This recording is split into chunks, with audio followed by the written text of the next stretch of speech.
नमस्कार दोस्तों, बात करते हैं पंजाब नेशनल बैंक के 42 रुपए का स्टॉक है और 15 मिलियन शेयर्स यहाँ पर ट्रेड किए गए थे। बात करेंगे इस वीडियो में, कुछ बड़ी खबरें सामने आई हैं पीएनबी को लेकर के।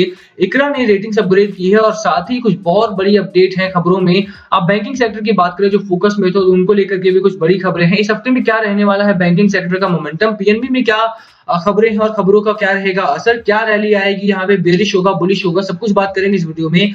आने वाले 2 से 3 महीने क्या टारगेट लेकर के चलना है, सब कुछ बताएंगे। बट उससे पहले अगर आप चैनल पे नए हो तो प्लीज चैनल को कर दो subscribe and hit that bell icon ताकि आपको नोटिफिकेशन मिल सके। चलिए शुरू करते हैं। सबसे बड़ी खबर जो इस समय पे आ रही है वो यही है कि इकरा ने रेटिंग्स अपग्रेड की है। लास्ट टाइम जब बैंकिंग की रेटिंग अपग्रेड हुई थी तो बैंक ऑफ बड़ौदा जैसे स्टॉक जो थे या केनरा बैंक जैसे स्टॉक थे, उन्होंने अच्छा खासा मोमेंटम दिखाया था।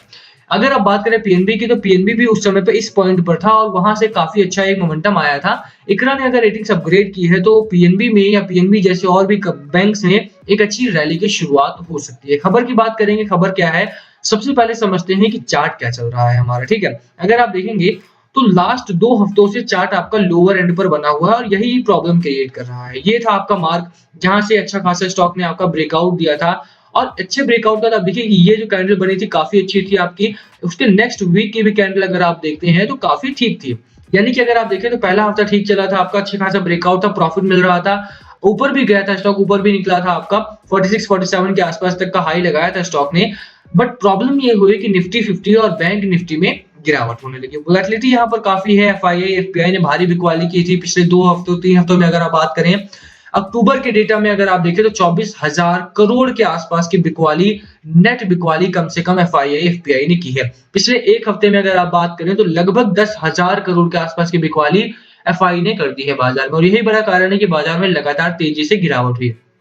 मुहूर्त ट्रेडिंग के दिन अगर आप बात करेंगे तो मुहूर्त ट्रेडिंग के दिन यूजुअली एफआईआई एफपीआई नहीं इन्वॉल्व होते हैं, बट उस दिन भी अगर आप देखेंगे तो 350 करोड़ के आसपास की बिकवाली एफआईआई ने उस दिन भी की थी। तो कहीं ना कहीं एफआईआई समय पर अपना पैसा निकाल रहे हैं बाजार से और यही बड़ा कारण है कि बाजार जो है वो नीचे भागता हुआ दिखाई दे रहा है। हालांकि रिटेल इन्वेस्टर और डीआईआई संभालने की कोशिश कर रहे हैं, बट आप देखिए कि अगर 350 करोड़ की बिकवाली होती है और मात्र 38 करोड़ की खरीदारी होती है तो कितना ही फर्क लगेगा यहाँ पे। और रिटेल इन्वेस्टर कब तक बाजार को संभालेंगे। रिटेल इन्वेस्टर का डेटा मैंने आपको लास्ट टाइम दिया था जब मैंने आपको बताया था कि हर महीने लगभग 7,000 करोड़ के आसपास की खरीदारी, नेट खरीदारी जो है वो रिटेल इन्वेस्टर कर रहे हैं पिछले 18 से 20 महीनों से लगातार। रिटेल इन्वेस्टर के हाथ में बहुत ज्यादा पैसा नहीं है, गवर्नमेंट की पॉलिसीज चेंज हो रही है धीरे धीरे करके और ऐसे में अभी बाजार को जो संभालने वाले लोग होने वाले हैं वो डीआईआई और एफआईआई हैं। अगर ऐसे में एफआईआई बायर्स नहीं बनते हैं तो मार्केट आपका फिसलता हुआ दिखाई देगा। तो क्या पीएनबी आपका सस्टेन करेगा? बिल्कुल भी नहीं। फिर से ये रेंज में बढ़ता हुआ दिखाई दे सकता है अगर आपका बाजार गिरावट में आएगा। बट अच्छी खबरें भी यहाँ पर हैं। अच्छी खबरें क्या है तो देखो यार, अच्छी खबर इस समय पर ये है कि जो आपका लेवल था, ये लेवल जो था आपका वो ब्रेकआउट हो चुका है। तो यहाँ पर ये लेवल आपका सस्टेन नहीं करने वाला है और एक अच्छी खबर आएगी और स्टॉक आपका ऊपर निकल जाएगा और अच्छी खबर आपकी जो है वो आ चुकी है। क्या है खबर, आप देखिए यहाँ पे rating agency ICRA has upgraded tier 1 and tier 2 bonds को अपग्रेड किया है पीएनबी और Canara bank due to improvement in their capital position. उनकी जो कैपिटल पोजीशन है और जो प्रॉफिटेबिलिटी है उसमें इंप्रूवमेंट हुई है। यही कारण है कि टियर 1 और टियर 2 बॉन्ड्स को यहाँ पर इकरा ने इंप्रूव किया है, अपग्रेड किया है। Both banks have also stated that their solvency profile improved. The solvency is expected to get further boost from expectations of steady internal capital accruals. The rating agency said in a statement, Canara Bank's additional tier 1 bonds were ठीक है, वो बात नहीं करते हैं। But yes, अगर आप PNB की बात करें, टियर 2 बॉन्ड की जो रेटिंग हो गई है वो AA से AA पॉजिटिव हो चुकी है। तो कहीं ना कहीं यहाँ पर अपग्रेडेशन है और अगर पीएनबी में इकरा ने भरोसा जताया है तो कहीं ना कहीं पीएनबी पर अब एफआईआई एफपीआई भी भरोसा दिखाएंगे और यहाँ पर खरीदारी होगी। ऑलरेडी भी पीएनबी पर एफआईआई एफपीआई की भारी शेयर होल्डिंग खरीद रखी है उन लोगों ने। सितंबर क्वार्टर में स्लाइटली डिक्रीज किया था उन्होंने, बट दैट डजंट मैटर क्योंकि पीएनबी में अभी भी बहुत अच्छी खरीदारी कर रखी है। यहाँ पर पीएनबी में लॉन्गर पीरियड के लिए आपका स्कोप काफी अच्छा है, तो खरीदारी बिल्कुल की जा सकती है। मार्केट में अगर गिरावट भी होगी तो पीएनबी का स्टॉक आपको हेज करने के काम आ सकता है, इन द सेंस कि यहाँ पर आपको गिरावट बहुत ज्यादा देखने को नहीं मिलेगी। टारगेट की बात करेंगे, बट आप देखिए कि चार्ट में अच्छा खासा ब्रेकआउट था। अब यहाँ पर ये लेवल टेस्टिंग नहीं होगी। ऑलरेडी 2 बार यहाँ पर टेस्ट करके आपका स्टॉक जो था वो ऊपर निकल चुका था, तो थर्ड टाइम टेस्ट करने की कोई जरूरत नहीं है। स्टॉक आपका ऊपर निकलेगा। 50 के आसपास का आप शॉर्ट टर्म का टारगेट भी लेकर के चलती है। भसीन साहब की राय थी कि 56 रुपीज के आसपास का पहला टारगेट आपको पीएनबी में आता हुआ दिखाई देगा और वो जल्द ही आता हुआ दिखाई देगा। देखिए एफआईआई एफपीआई ने पिछले 1 महीने में अगर आप बात करें तो काफी ज्यादा होपफुली अब एफआईआई एफपीआई यहाँ पर खरीदारी में आएंगे और खरीदारी में अगर आते हैं तो पीएनबी जैसे स्टॉक में जो कि अंडर वैल्यूड है उनमें सबसे ज्यादा बाइंग आने वाली है। तो खरीदारी बिल्कुल आप भी करके चलो। आरएसआई की बात करें 56 का आरएसआई है, 70-75 के आसपास ओवरबॉट होगा। स्कोप काफी अच्छा है आपका, यहाँ पर एक स्लाइटली बुलिश पैटर्न में है आपका बाजार भी। और मैकडी की बात करें स्लाइटली बुल रन में ये भी है और हिस्टोग्राम आपके अपर साइड है, अभी भी अपर साइड में 2 हफ्तों की गिरावट के बाद भी अपर साइड बन रहे हैं। तो साफ तौर पर बाजार में खरीदारी का रुझान है। बायर्स यहाँ पर लगातार खरीदारी कर रहे हैं, ऐसे में खरीदारी करने की सलाह आपको मेरी भी रहेगी।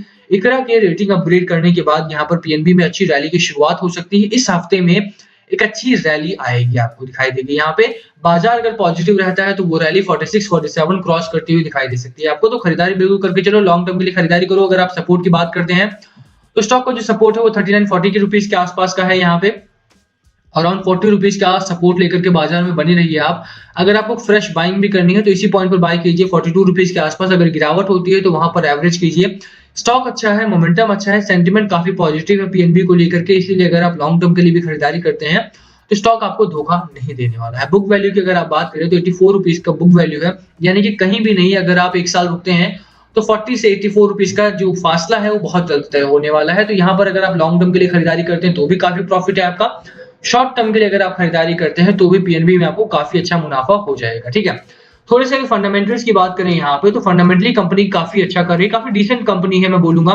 सितंबर क्वार्टर के जो रिजल्ट रहे वो भी काफी अच्छे रहे हैं। कंपनी लगातार ग्रोथ पे है, 14,000-15,000 करोड़ का रेवेन्यू मार्च 2019 में था और वहां से आप देखिए कि सितंबर 2021 में 22,000 करोड़ के आसपास का रेवेन्यू है, 5% के आसपास का मार्जिन है। और यही नहीं, अगर आप नेट प्रॉफिट की बात करते हो तो 1100 करोड़ के आसपास का नेट प्रॉफिट कंपनी ने जनरेट किया है। तो कम से कम अगर फाइनेंशियली देखते हैं तो कंपनी काफी बढ़िया कर रही है। और यही बात इकरा ने भी बोला है कि फाइनेंशियली काफी साउंड कंपनी है ये और यहाँ पर बैलेंस शीट काफी इंप्रूव हो रही है। यहाँ पर भरोसा करने वाली कंपनी है, सॉल्वेंसी प्रोफाइल सुधरा है इनका। और रीजन यही है कि बार बार लोग बोलते हैं कि डेट काफी ज्यादा है, एनपीए काफी ज्यादा है, बैंकरप्ट तो नहीं हो जाएगी।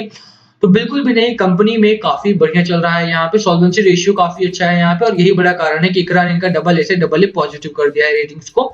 तो खरीदारी आप भी करके चलो। यहाँ पे स्टॉक अच्छा है, मोमेंटम में है, 42 रुपीज के आसपास ट्रेड हो रहा है। पहला टारगेट 56 का है, दूसरा टारगेट 84 रुपीज के आसपास रखिए। यहाँ पे आईसीआईसीआई डायरेक्ट का अगर आप टारगेट की बात करें 72 का उनका टारगेट है फॉर 1 ईयर। तो यहाँ पे बिल्कुल खरीदारी करके चलो। बड़े ब्रोकरेज हाउस, छोटे ब्रोकरेज हाउस यहाँ पर खरीदारी लगातार करें। इकरा के बाद यहाँ पर अगले हफ्ते में अच्छी रैली की शुरुआत हो सकती है, वेट करते हैं, लेट्स सी क्या होता है क्या नहीं। लास्ट वाला आपका खरीदारी करनी है या नहीं, आप क्या स्ट्रैटेजी है आपकी, प्लीज कमेंट करके शेयर करना। वीडियो ही खत्म करते हैं, पसंद आए तो लाइक करना, चैनल पे नए हो तो सब्सक्राइब किए बिना मत जाना। Thank you for watching and please comment below अगर कुछ पूछना हो।